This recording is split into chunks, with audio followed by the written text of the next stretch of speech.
नारायण हरि ओम नमो नारायण ओम नमो नारायण हरि ओम नमो नारायण ओम नमो नारायण हरि ओम नमो नारायण ओम नमो नारायण हरि ओम नमो नारायण ओम नमो नारायण हरि ओम नमो नारायण ओम नमो नारायण हरि ओम नमो नारायण ओम नमो नारायण। सभी पुण्य आत्मा ध्यान से सुनिएगा। आपकी सुनी हुई लीला आप लोगों ने टीवी पे भी देखा होगा और सुना भी होगा। अत्याचारी कंस के अंत के अवतरित हुए, अंत के लिए अवतरित हुए श्री कृष्ण। क्या मतलब? मथुरा की धरती पर कभी एक ऐसा राजा आपको पता है राज करता था जिसका नाम सुनकर लोग कांप उठते थे? कंस बेहद क्रूर, निर्दयी और अत्याचारी था। उसके राज्य में डर ही डर था, न्याय और दया का नामो निशान नहीं था। एक दिन कंस अपनी प्रिय बहन देवकी की ओर और पति वसुदेव को विदा करने जा रहा था। तभी अचानक देखो एक जरासी जी आकाशवाणी सुन करके एक दिव्य आवाज गूंजी, हे कंस, जिस देवकी को तू इतने प्रेम से विदा कर रहा है उसी का 8वां पुत्र तेरी मृत्यु का कारण बनेगा।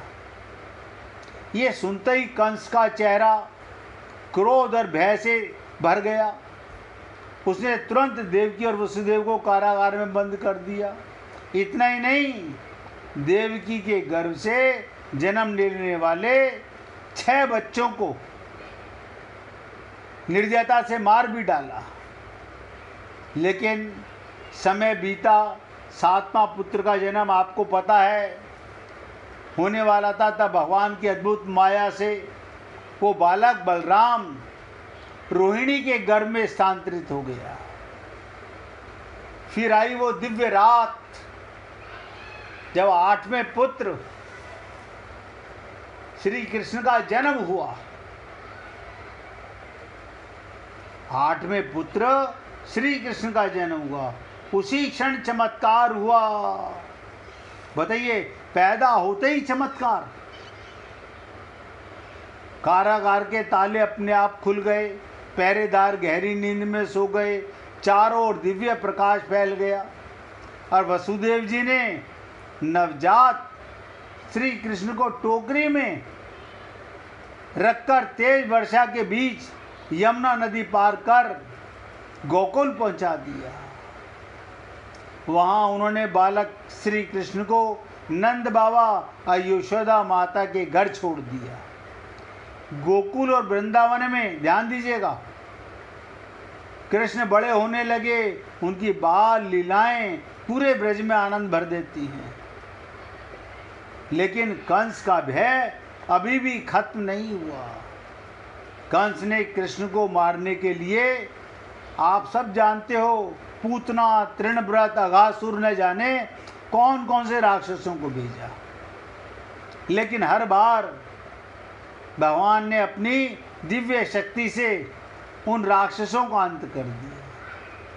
समय बीतता गया और कृष्ण युवावस्था में पहुँचे, तब कंस ने उन्हें मथुरा बुलाया। वहाँ एक विशाल कुश्ती की प्रतियोगिता रखी। यानी पापी पाप से बाज नहीं आता। कुश्ती के मैदान में कृष्ण ने पहले कंस के शक्तिशाली पहलवान चांडूर और मुष्टिक का परास्त किया। फिर कृष्ण सीधे कंस के सिंहासन तक पहुंचे। उन्होंने कंस को पकड़कर सिंहासन से नीचे गिराया और उसका वध कर दिया।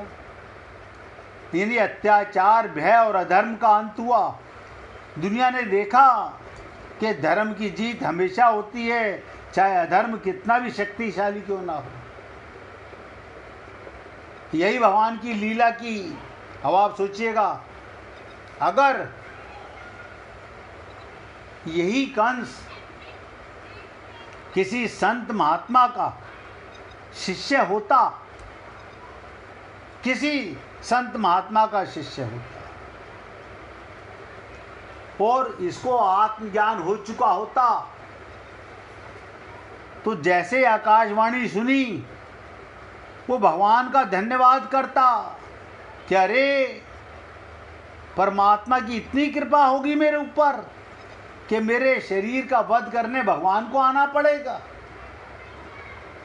लेकिन उस पापी ने अपने को देह माना। भगवान ने कंस के पाप को समाप्त किया, आत्मा को समाप्त नहीं किया। लेकिन पापी से पापी का भी भगवान उद्धार करते हैं। आप हम लोगों को लगता है कि उसे मारा तो शरीर को, अहंकार को मारा। आत्मा को तो भगवान अपने में विलीन करते हैं। ये छोटी छोटी सी बातें अगर आप हम लोग जीवन में उतारें तो भगवत प्राप्ति कठिन नहीं है। अब ध्यान दीजिएगा, आप और हम लोग देने के भाव में स्वार्थ देखते हैं। जैसे अंधा बाटे रेवड़ी फिर अपने को देते तो हैं, अपने अपनों को देते हैं। देने के भाव से समाज में एकता, प्रेम उत्पन्न होता है और लेने के भाव से संघर्ष उत्पन्न होता है। देने का भाव उद्धार करने वाला और लेने का भाव पतन करने वाला होता है। अब ध्यान दीजिएगा, ये बात मैं आपको क्यों बता रहा हूँ। शरीर को मैं, आप और हम लोग किस अज्ञानता में शरीर को मैं, मेरा अथवा मेरे लिए मानने से लेने का भाव उत्पन्न होता है। गोपियों ने देने का भाव कैसे आया, आप बताइए। गोपियों में देने का भाव कैसे आया? भगवान ने उनका चीर हरण किया, देह से उनका अज्ञान मिटाया। और आप हम लोग शरीर को मैं, मेरा, मेरे लिए मानने से लेने का भाव उत्पन्न होता है। शरीर से अपना कोई संबंध ना मानने के कारण श्रेष्ठ पुरुष में लेने का भाव किंचन मात्र भी नहीं होता। अतः उसकी प्रत्येक क्रिया दूसरे का हित करने वाली होती है। देखिएगा, उनका देने का भाव है, लेने का भाव नहीं। ऐसे श्रेष्ठ पुरुष के दर्शन से, स्पर्श से, वार्तालाप से, चिंतन आदि से स्वतः लोगों का हित होता है। इतना ही नहीं, उसके शरीर को स्पर्श करने, किसी संत के शरीर को स्पर्श करके बहने वाली वायु से भी लोगों का हित होता है। क्यों? उनका सब कुछ चिन्मय हो चुका होता है, उनका शरीर सेवा के भाव में आ चुका होता है। आप और हम लोग क्योंकि अपने को देह मानते हैं, तो हम संत महात्माओं को भी देह ही मानते हैं। हमारे मन में यही भाव आता है, जैसे हमारा शरीर ऐसे इनका शरीर। अब हमारे शरीर में लेने का भाव है, उनके शरीर में देने का भाव है। अब आप सोचिए,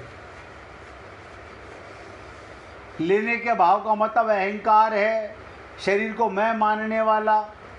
इसीलिए कहते हैं प्रेम देव है, लेना नहीं देना।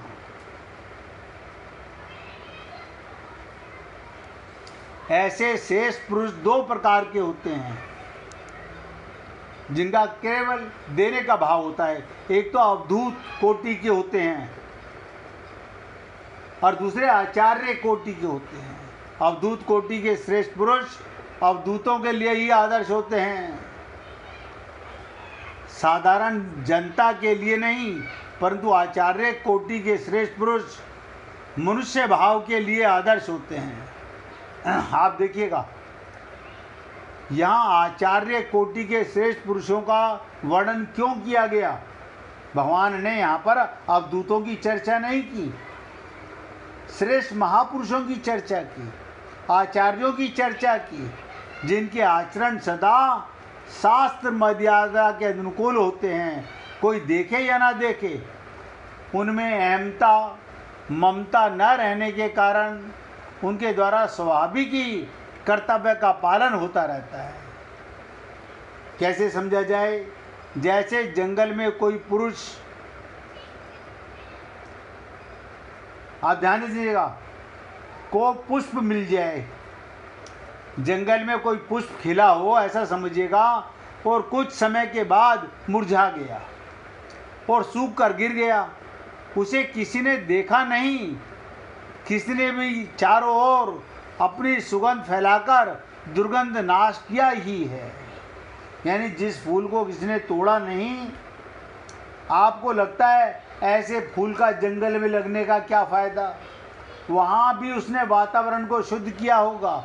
इसी तरह श्रेष्ठ महापुरुष परहित, दूसरे का लाभ असीम भाव होने के कारण संसार मात्र का स्वाभाविक ही बहुत पार हुआ करता है, चाहे कोई समझे या ना समझे। कारण कि व्यक्तित्व अहमता ममता, देखिएगा, जिस दिन आपका व्यक्तित्व मिट गया, व्यक्तित्व में दो चीज़ आती हैं, अहमता और ममता, मिट जाने के कारण भगवान की उस पागल शक्ति के साथ उसकी एकता हो जाती है, जिसके द्वारा संसार मात्र का हित होता है। ये संत महात्मा अहमता और ममता से परे हो जाते हैं। शरीर में रहते हैं, परिवार में रहते हैं, समाज में रहते हैं, आप और हम लोगों के बीच में रहते हैं, लेकिन उनमें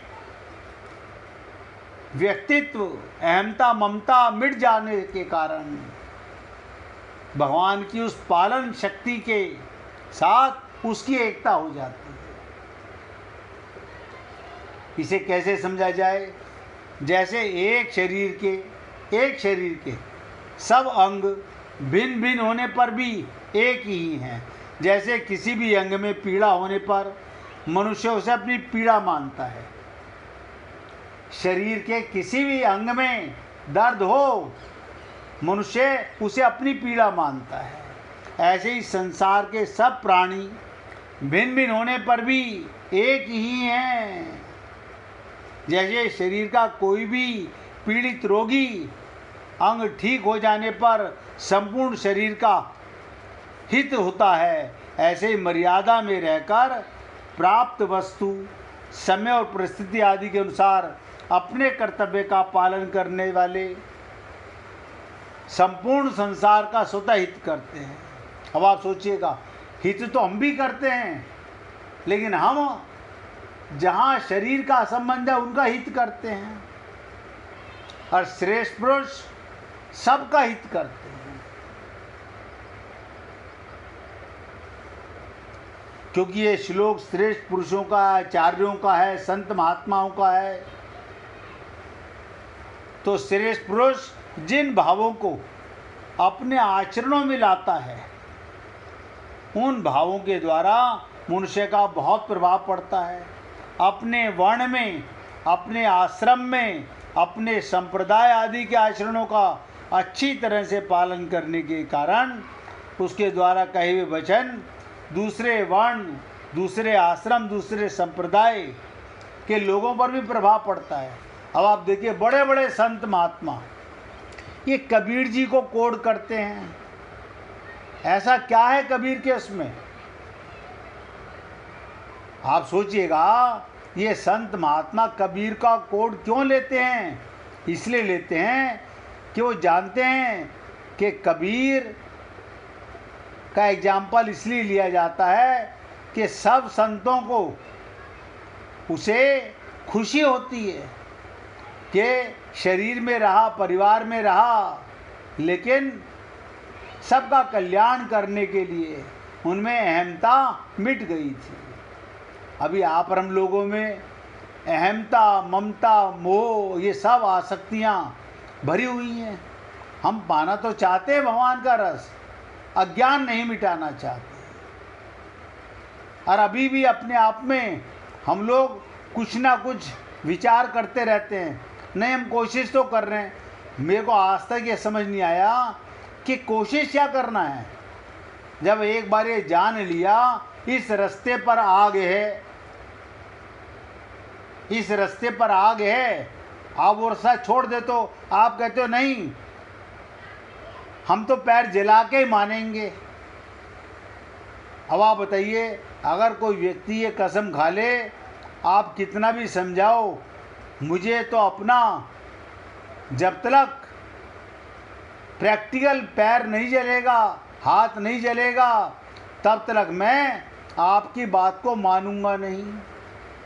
दूसरे के बताए मार्ग पर हम क्यों नहीं चल पाते? हम अपनी बुद्धि का उपयोग करते हैं।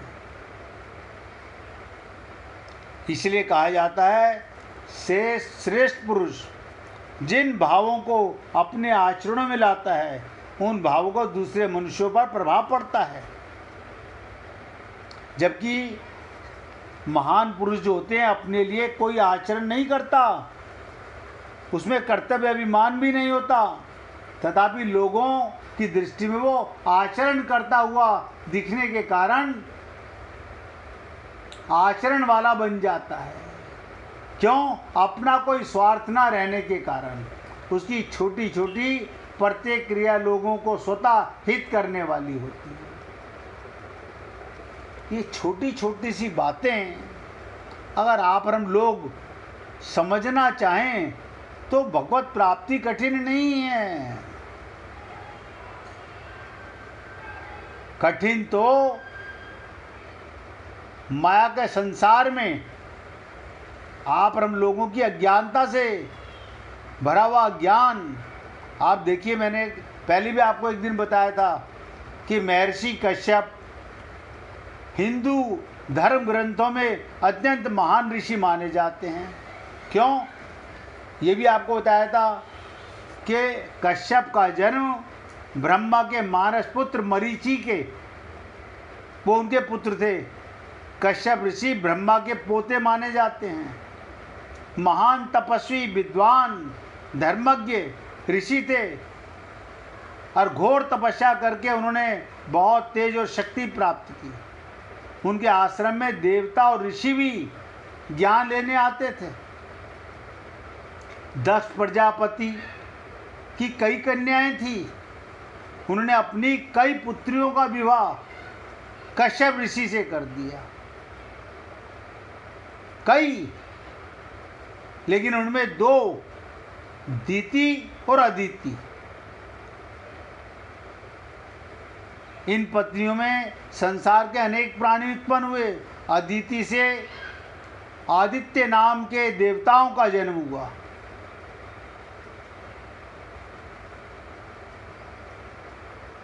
देखिएगा, इंद्र का, विष्णु का ये वामन अवतार जो हुआ, इन्हीं से हुआ। वरुण का, मित्र का, इसी कारण अदिति को देवताओं की माता कहा जाता है। और दिति ने राक्षसों को पैदा किया, हिरण्यकश्यपु, हिरण्याक्ष।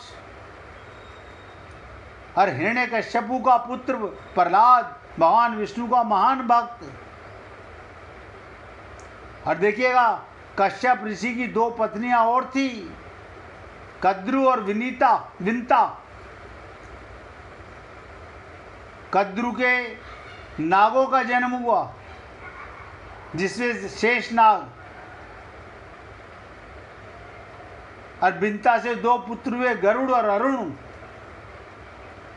गरुड़ बाद में भगवान विष्णु के वाहन बने। तो इस प्रकार आप और हम लोग सोच के देखें कि ये संत महात्मा मिसाल बन के हम लोगों के लिए आते हैं जीवन के अंदर, लेकिन आप और हम लोग गहराई से संत महात्माओं को, इसलिए कहते हैं महर्षि कश्यप केवल एक ऋषि नहीं थे, बल्कि वो सृष्टि के विस्तार के महान आधार, देवताओं और दैत्य दोनों के पूर्वज होने के कारण सृष्टि के संतुलन का प्रतीक भी माने जाते हैं।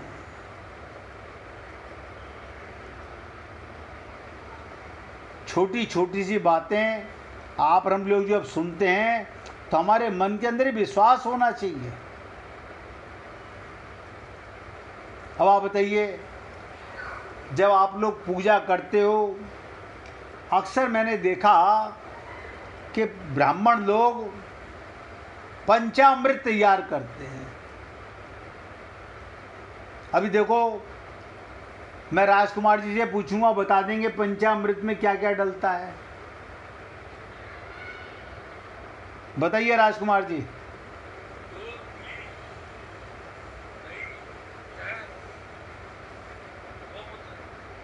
अब देखिएगा, ये ब्राह्मण लोग बताने वाले कि पंचामृत कैसे बनाया जाता है, और सारे अज्ञानी लोग उसी को पंचामृत मानते हैं। और संत महात्माओं के मुख से निकले हुए पंचामृत क्या हैं, वो भी ध्यान से सुनिएगा। वो कहते हैं, पहला पंचामृत हम भगवान के ही हैं। ये अमृत के समान है, हम भगवान के ही हैं। ये पहला पंचामृत है। हम जहाँ भी रहते हैं भगवान के दरबार में रहते हैं। ये दूसरा अमृत है। गोपियाँ कहती थी ना, जित देखूं तित श्याममयी है। उनकी दृष्टि में भगवान के अलावा कुछ है ही नहीं। हम जहाँ भी रहते हैं भगवान के ही दरबार में रहते हैं। हम जो भी शुभ काम करते हैं, जो भी शुभ काम करते हैं, भगवान का ही काम करते हैं। ये तीसरा पंचामृत है। और चौथा, शुद्ध सात्विक जो भी पाते हैं, भगवान का प्रसाद पाते हैं। आपको लगता है हम अपनी कमाई का प्रसाद पाते हैं। अगर कमाई का प्रसाद पाते हो तो नोटों को चबा लेना चाहिए। हम तो नोट कमा के लाते हैं। ये अनाज, ये फल, ये तरकारी, सब्जी कौन बना होता है? अब आप रामराव की बुद्धि नहीं काम करती, सब कुछ भगवान बनते हैं। पांचवा पंचामृत, भगवान के दिए प्रसाद से भगवान के ही जनों की सेवा करते हैं। कहते ना, त्वदीय वस्तु गोविंदम, तेरा तुझको अर्पण, क्या लागे मेरा। अब आप सोचिए, क्या आप और हम लोग वो पंचामृत, ये नहीं कि राजकुमार जी ने कोई गलत बताया, क्योंकि आप और हम लोगों ने आज तक पंचामृत वही समझा है। ये 5 जिनसे शरीर बना, ये सब भगवान बने हैं। आकाश भी भगवान, वायु भी भगवान, अग्नि भी भगवान। आप सोचिए, जल भी भगवान, पृथ्वी भी भगवान। लेकिन आप और हम लोग इन्हें अपना कब्जा करके अपनी मानने लगते हैं। 1 मिनट भगवान का कीर्तन कीजिए, उसके बाद आगे चर्चा करेंगे। श्री राधे गोविंदा, मन भजले हरि का, प्यारा नाम है। श्री राधा